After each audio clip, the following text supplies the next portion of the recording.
Oh boy. All right, here we are. Welcome back to Hot Fix Episode 2, featuring myself and then Greg and Ben. Say hi. Hi, we did it. We're at 2. Hey, Yep, we made it back for number 2. It's already doing better than expected. Yeah. So, I think we're at a point of doing this every other week. Seems to be a good option. I say that like we came to a collective decision, but I just decided we're going to do it every other week. So that's you where also we're at. decided that I'm just going to be a permanent fixture on here. Yeah, Ben You who have to initially I was like, hey, do you want to be a guest on one of these, is now a permanent host. No, I love having Ben. Yeah, see, it's a nice Keep it addition. Oh, Greg agrees. thanks. Awesome. Also, real quick, my cousin and sister are in town, so if you hear any chitter chatter, stuff like that, banter, whatever, it's all them. A So they're here for the commotion, ride. if you will. A Yeah, all that. brouhaha. Hopefully not that, but Anything's possible, really, is what Greg is trying to say. A right kerfuffle. Some shenanigans. Uh, All right, so let's hop right into it. What are you guys Let's playing hop. this week? alrighty. So this has been a weird week because I've just been kind of running around a bunch, but I've been playing The Witness still, so nothing really new from last week's episode. Still awesome. I'm super stumped right now, so I put the game down and probably won't touch it for another few days until I get my head clear. But yeah, just mostly The Witness because I've just been like here and there, just doing a bunch of other stuff. And yeah, that's about it though. For sure. Ben, how about you? Basically just Overwatch these days. And Yeah, we did play that last night actually. it makes me so sad that I've been sucked back into this spiraling hellhole. I take full credit for dragging Ben back into this. I mean, you it dragged is me back entirely- into it. It's basically entirely your fault, Eric. So It's all your fault, Literally, what Eric. happened here is like we hadn't played Overwatch for months, and then when they started Overwatch League last week, I was like, "Oh, this is Yeah. cool," and arbitrarily decided I was a Boston Uprising fan. Of course, And 'cause why not? I watched a couple matches and was like, "Oh, this is fun. Maybe I'll play Overwatch again." And then Ben got dragged into that. Yeah, Oh, you man. repurchased Overwatch. You had I did. sold it. I specifically repurchased the game. Ugh. What, Greg? Repurge like for what console? I mean, like PS4. Oh my god. Because like I didn't have any. I sold it last time because I was like, "Fuck this Uh-oh. game." My biggest regret is not having sold it sooner than this, because now I'm back in, and I have no excuse. Well, we're I mean, trying. at least you guys did the physical versions. I have the digital version, so I can Oh, always be oh, Oh coerced no, I to have playing. it digitally now. I got it Oh, digitally this you're time, so I screwed. can't trade it in again. You're screwed. Oh, I did this on purpose. But Ugh. yeah, I don't know. Overwatch League is dope. I'm glad that I'm a part of this community again for the time being, at least. Yeah. Mhm. But That new hero, pretty cool. yeah, Moira's I really dope. like her actually. Moira's dope. She's like a Zenyatta-ish character, so I'm always a fan of that. Yeah, she's a lot of fun. I actually have a fun Overwatch story to share. I told Ben this yesterday. I was watching Overwatch League at work the other day, and one of my coworkers came by and saw it, and he was like, "Overwatch, huh?" And I was like, "Yeah." And he was like, "Yeah, I've got a funny story with that." He was like, "So I used to play a lot, and then I was just getting too pissed, so I stopped playing." And I was like, "Yeah, I feel that." And he was like, "Yeah, like 2 weeks ago, I played like 5 minutes of just like mystery heroes at a friend's house, Oh, that's and the then best. that night I went to sleep and started having dreams about missing the Roadhog hook combo." And I was getting so angry in my dream that I woke up in like a cold sweat.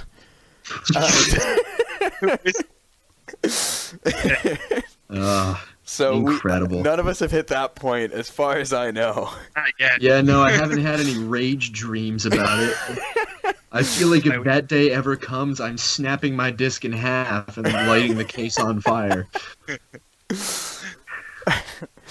But yeah, past Overwatch, I actually have been playing other games. I did Horizon Frozen Wilds, Yeah. which was really, really good.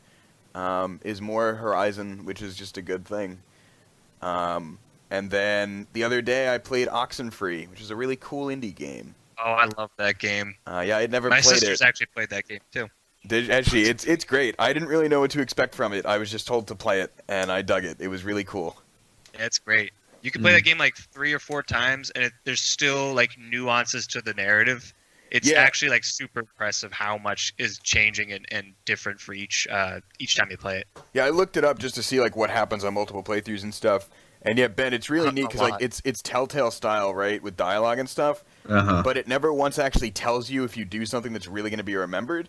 So like characters reacting to shit and how they treat you is actually like way more organic because it's not like this or this. Like you really don't know how things are going to pan out until later on. Right. That sounds like way better than a Telltale game where really decisions don't matter. So, I mean, it's former Telltale people. Correct me if I'm wrong, but it's Night School Studios they're a bunch of former Telltale developers or like creatives from Telltale. They made that studio, and then that was like this is their first project kind of thing. So it makes sense it has all those Telltale elements to it because they shaped the earlier Telltale games to what they are now. For sure. But yeah, I actually did a review of that game last year. Did you? Is it on YouTube channel. the Cabana Greg channel? Yeah. I'm gonna have to check that. I'm gonna pull it up right now to add it to my queue for later. It's great. Like you mentioned, the more naturalistic, organic stuff that happens in that game. You remember the sequence in Uncharted 4 when you're like driving in the open section, that like big open section, and like you get out of the van, and like if you're talking to someone, the conversation just cuts off. Yeah. And then when you come back, so like Oxenfree kind of does that, where like you'll be mid-sentence and then someone will just abruptly like cut you off, and like even those like small things just make it seem like that actually like would happen like in a real conversation, and like if shit's going down like that's what would happen. So it has like a lot of those cool little like elements that make it like you said, organic or like natural in the way that they talk. Yeah, no, absolutely. The character interactions are all really cool. The art style grew on me. I didn't like it at first. But the story is also really interesting. I really had no clue like where it was going, so it kept me on my toes. Mm. But yeah, I don't see your review, Greg. You're gonna have to send me this later. Send it to you. But yeah, very curious. Oh nope, there it is. Okay. The thumbnail says too spoopy. I see it. Yeah, that's the one. Gotta make it fun for the kids. All right. I really need to pick The Witcher back up. You really do. It's been like 2 or 3 weeks since I've touched it. It's time to get back in. Just go do Hearts of Stone and get blown away again. Greg, you haven't played any Witcher 3, right? No, sir. You got to do that. You really do. Know. Ed knew. Mike knew, too. Ed knew. He always knew.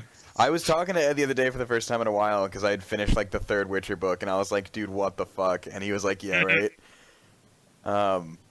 But yeah. Cool. So, there's actually news this week. Hooray! I've been keeping a tab of stories that I deemed the most important. Some of these are more important than others. I'm just going to go in order of when they happened. How many of them are important exclusively to you? I tried to avoid that, but you guys can be the judge. It's all Life is Strange stuff. It's all Life is Strange stuff. Yeah. Every news story is actually farewell episode coming out some point in the next couple months. Perfect.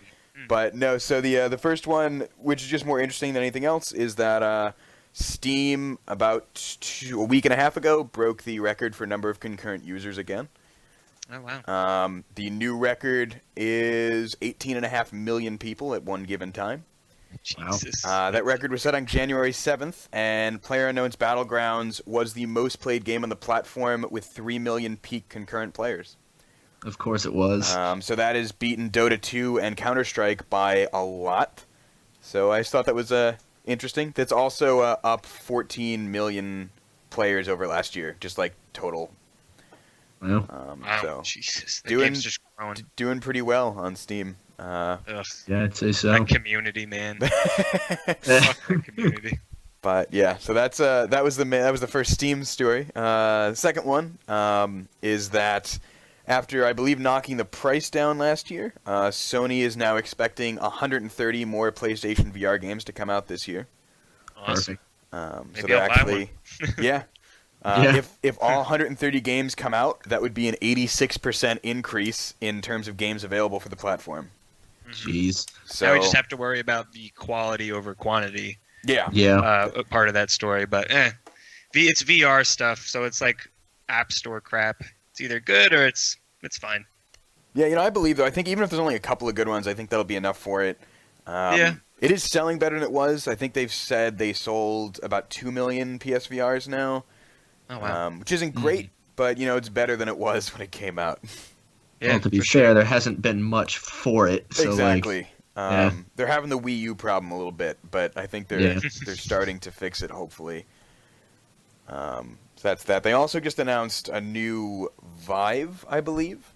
Yeah. Is it the wireless one or? I don't honestly know any specifics about it. I just know okay. they announced a new one. It like doubles the resolution, Holy Jeez. among other things. The Vive already had the best man. resolution. And out of now all it's even those. better. Oh boy! Yeah, I How think long they, before we get like full body immersion? It's really only a matter of The time. Vive.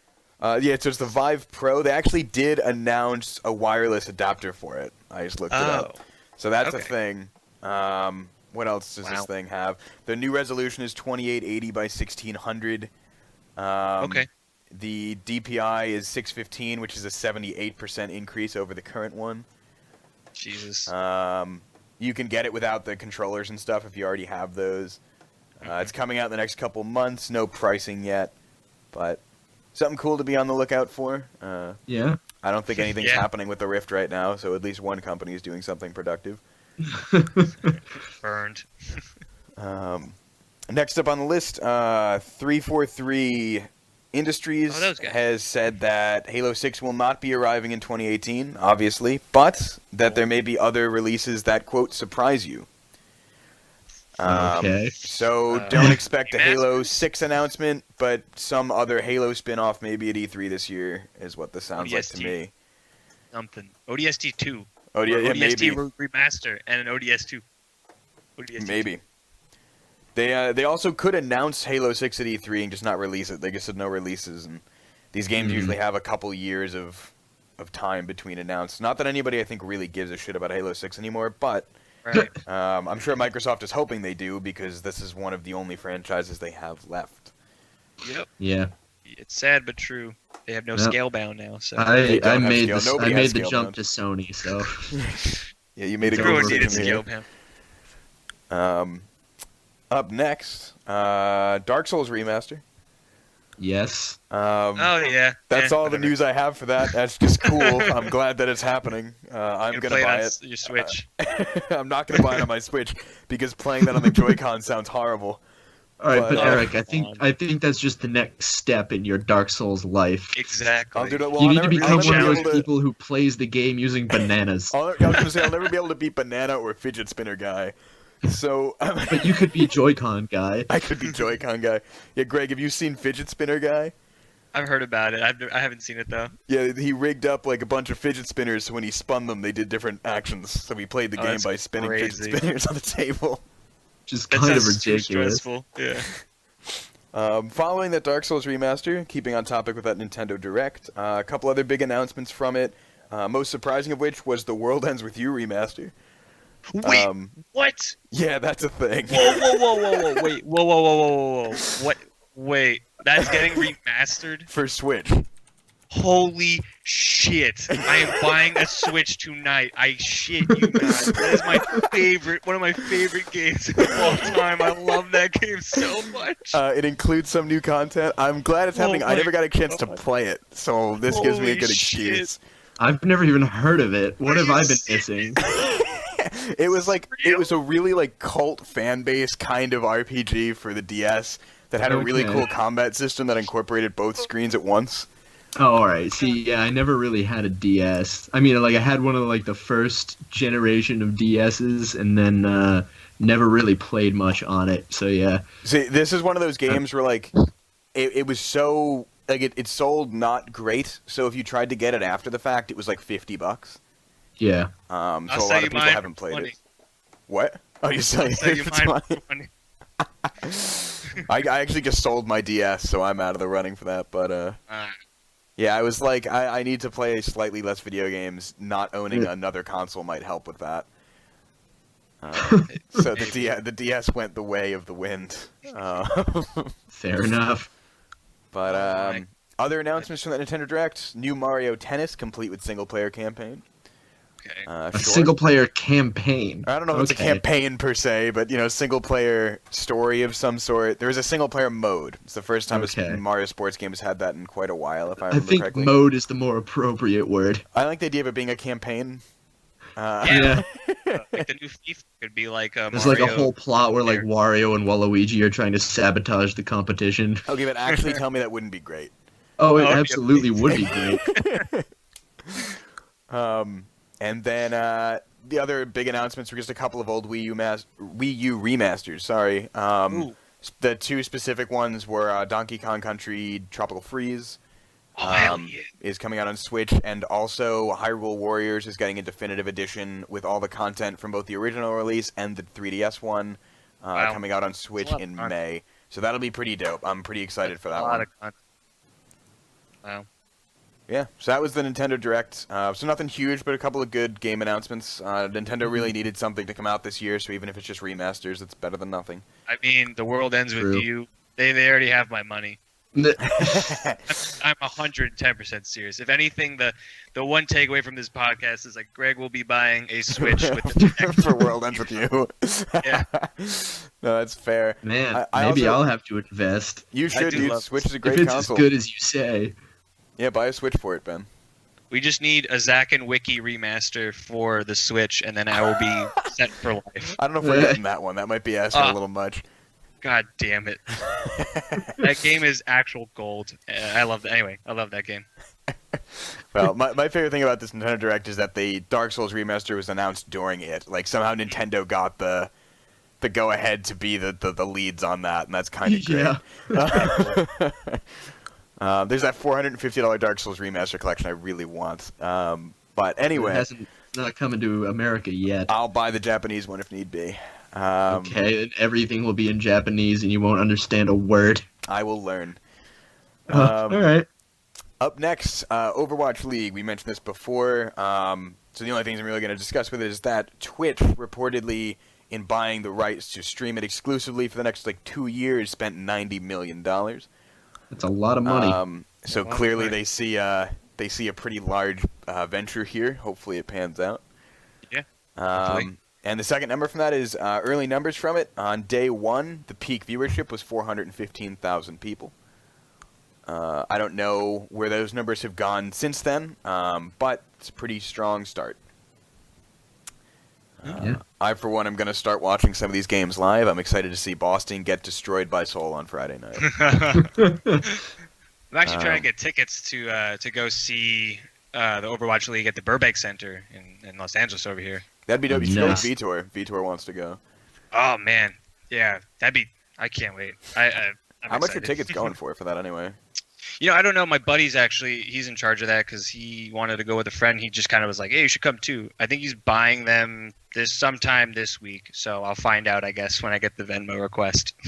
That's fair. I wouldn't imagine it's too much, though. I mean, the Blizzard, the one that I went to, where the hell was it? It was like in Anaheim or something. The one that I went to was not expensive at all. Gotcha. So I can't imagine it's super pricey. Well, let me know if I ever come out and visit LA, which I'm sure I'll do at some point. We'll have to go see a game. Do it. Apparently the next Overwatch character is pretty far along. Yeah, they said that Really? 2 or 3 weeks ago. Yeah, which is neat. Yeah. Yeah, I feel like we're not going to get him for another month or two anyway, just because they probably not want the season to go on for a little bit before they drop a new character. But yeah, cool. Yeah, that makes sense. But they are already designing skins, so yeah, I'm sure it's almost done. Must be in its final stages. Right. I'm excited.